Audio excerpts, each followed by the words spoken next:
The PMP exam tests the critical path method by asking one question. When a schedule slips, does the finish date actually move? Students understand the network diagram on paper and still get caught the moment two parallel paths merge into one activity. I made that mistake on a hospital rollout with a 23-day baseline and a $120,000 penalty clause in the contract. One miscalculated merge date cascaded into a delivery crisis. I am Paul, 25 years as a PMP, and I have made most of the mistakes I am about to warn you about. Here is the paradox. One slip costs nothing. Another slip costs $120,000. Both are delays, but only one of them matters. On this hospital deployment, a non-critical activity could lose a day, and the project still shipped on schedule, because total float absorbed it completely. A critical activity losing that same day moved straight through to the milestone and triggered the penalty clause. The critical path is not the sequence with the most activities in it. It is the sequence with zero total float, where every single day of slip moves the baseline finish date. The critical path method identifies the longest sequence of dependent activities in the network, and that sequence sets the shortest possible project duration. Total float is your schedule buffer, the amount of time an activity can slip without touching the finish date. The formula is simple. Total float equals late start minus early start, or late finish minus early finish. On the forward pass, you calculate early dates left to right. Here is the part that trips people up. At every merge point where two paths come together, you always take the largest URL. Let us map a 7-activity hospital network against a 23-day baseline. Activity A takes 3 days and starts the chain. Activity B takes 4 days, depending on A. Activity C takes 5 days, also depending on A. Activity D takes 6 days and needs both B and C finish first. Activity E takes 3 days after C. Activity F takes 7 days, requiring both D and E. Activity G closes it out at 2 days after F. Our job is to find the critical path and calculate the float sitting on activity B. 3 paths run through this network, and only one controls the finish date. Path 1, ABDFG, is 3 plus 4 plus 6 plus 7 plus 2, giving 22 days. Path 2, ACDFG, is 3 plus 5 plus 6 plus 7 plus 2, giving 23 days, the longest, with 0 float. Path 3, ACEFG, comes in at 20 days. Path 2 is your critical path. Now the float on activity B, late start 4 minus early start 3, gives 1 day of float, and 1 day is all that activity has to give. Here is what I see most often, and I will be honest, I made the first one myself. Mistake 1 is counting activities instead of summing durations.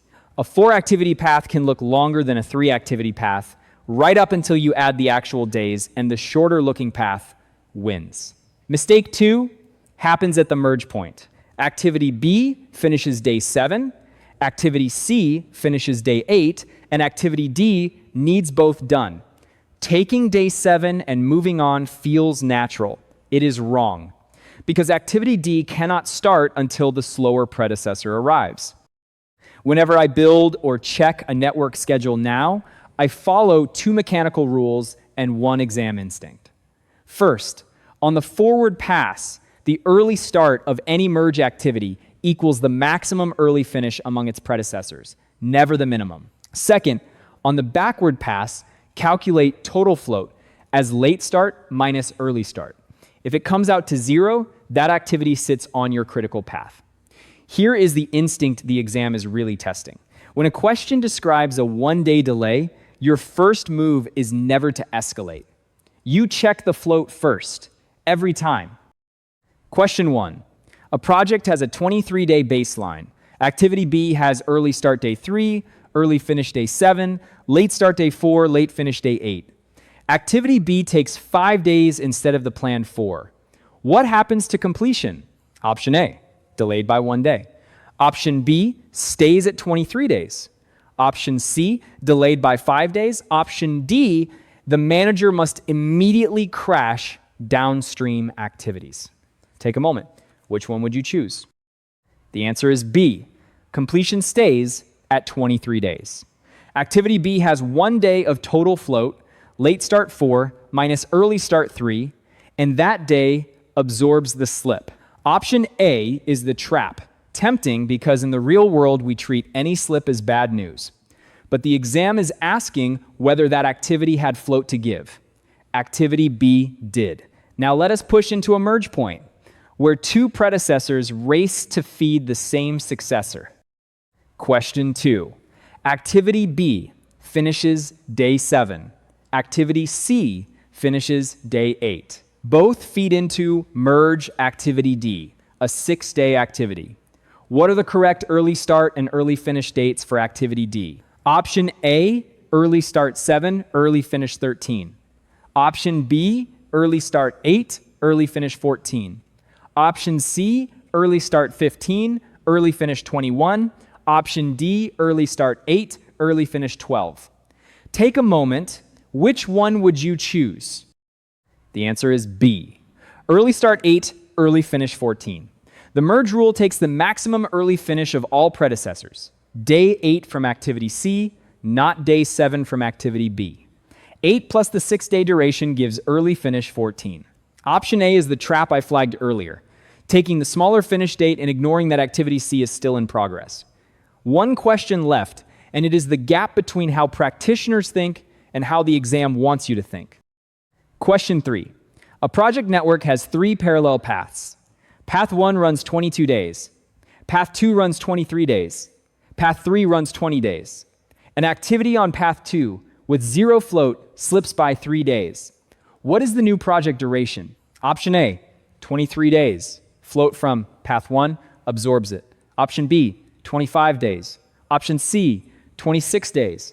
Option D, 22 days. Path 1 takes over. Take a moment. Which one would you choose? The answer is C, 26 days. Path 2 is critical, 0 float, so its 3-day slip adds directly onto the baseline.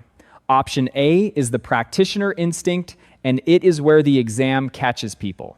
In real projects, we sometimes talk about float loosely, as if a healthy path elsewhere can bail out a struggling one. It cannot. Float lives on individual activities and paths, not in a shared pool you can borrow against. A 0 float slip hits the finish date day for day, no exceptions. When I was studying for my own PMP, nobody told me float is just math sitting quietly until you need it. I learned that on a hospital build, when an eyeballed merge point turned a 1-day slip into a scramble, I still remember. You now know the rules that saved me that day. Take the maximum early finish at every merge and check the float before you react. That habit carries you further than any formula sheet. If this helped the merge rule finally click, hit like and subscribe.